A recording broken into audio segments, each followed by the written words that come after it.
the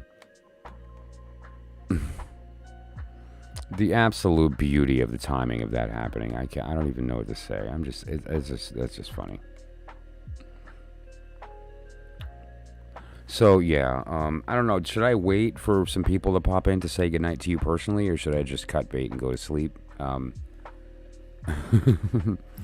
Yeah. Well, I guess we're all used to this, and so I'm just gonna go with it and just see what happens here. So I'm just gonna say goodnight.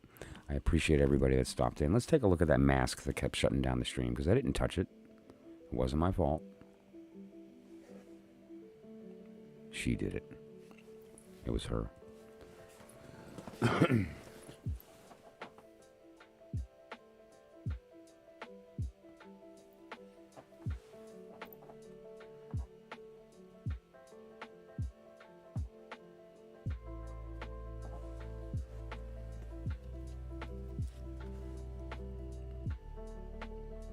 They really are pretty eyes, aren't they? I mean, just let yourself have that for a minute. I wonder what color they are. What color eyes do you think she has? I don't know. I'm not sure.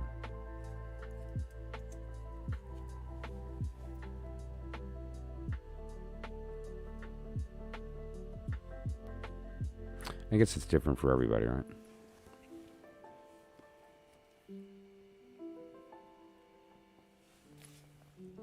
So yeah, to anybody who happens to see this, I'm so sorry. I thank you for everyone who weathers this nonsense.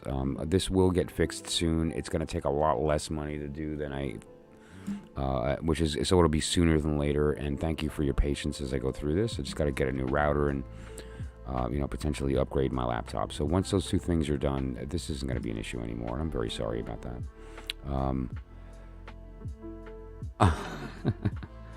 No, I don't even know what that word means. But so yeah, I know what you mean. That's why, I don't sleep because there's so much that I want to experience and explore, and it's not that sleep is wasting, but it's one of those things. And I appreciate you guys, I really do. Thank you, Luana, for every time you do this. It's got to be so frustrating. Like, what's your guys' process? What, like, it drops and you're like, I guess when I stream, it'll pop back up if you hit the bell? Because that's just so annoying. And I almost want to call some of the people at Google. I don't, you're telling me you can't keep a stream open? Like, for instance, I do the Zoom at church, and every once in a while, my laptop will go down. If I'm at home, we do it at the sanctuary now, but back when COVID started, we were at home, and if my internet went down, the meeting didn't drop. The meeting maintained, and it stayed, and everyone that was in the chat room or whatever the case would stay there. And then when I logged back on, I'd be able to re-enter that meeting, and the stream didn't die. Now, Google, somebody told me you guys are pretty good at writing code.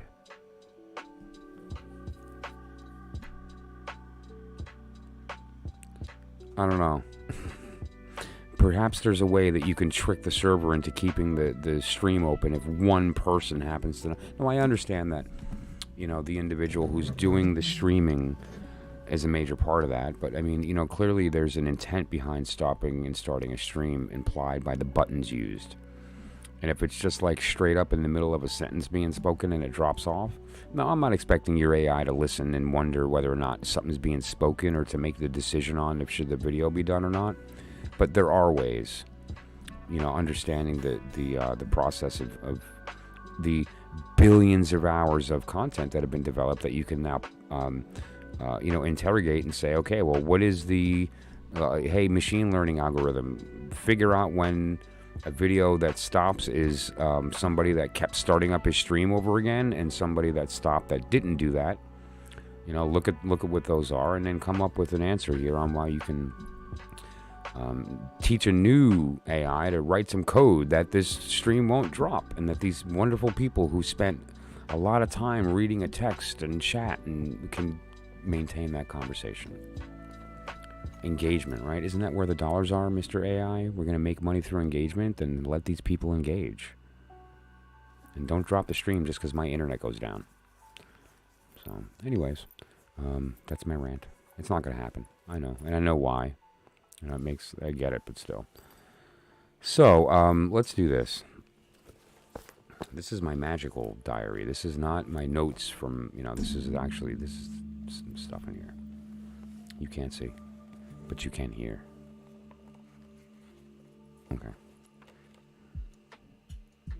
So I went through a little thing where I would ask 3 strangers for a word, and I'll leave you with this one tonight.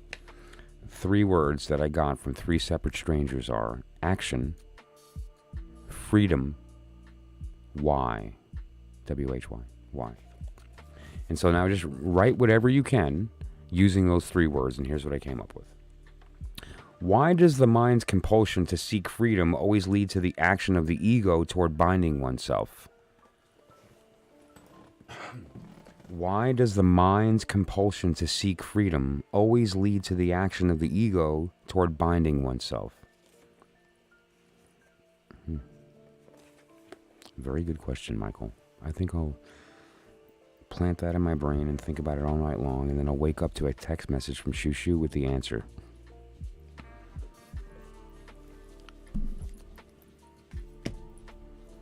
Because the ego didn't drink enough cheap wine.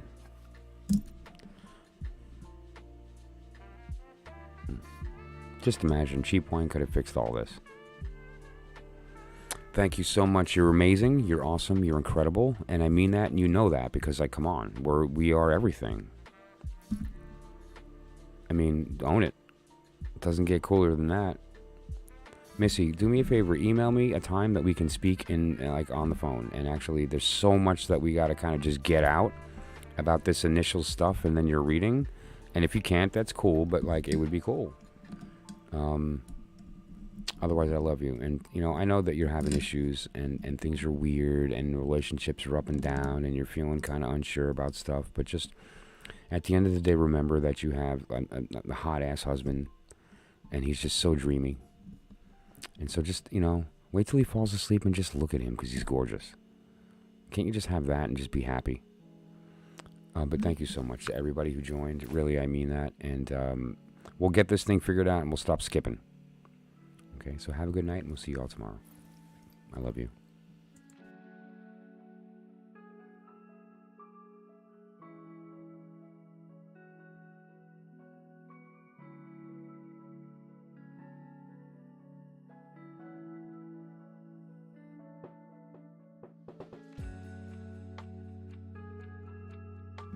Purple pelvis.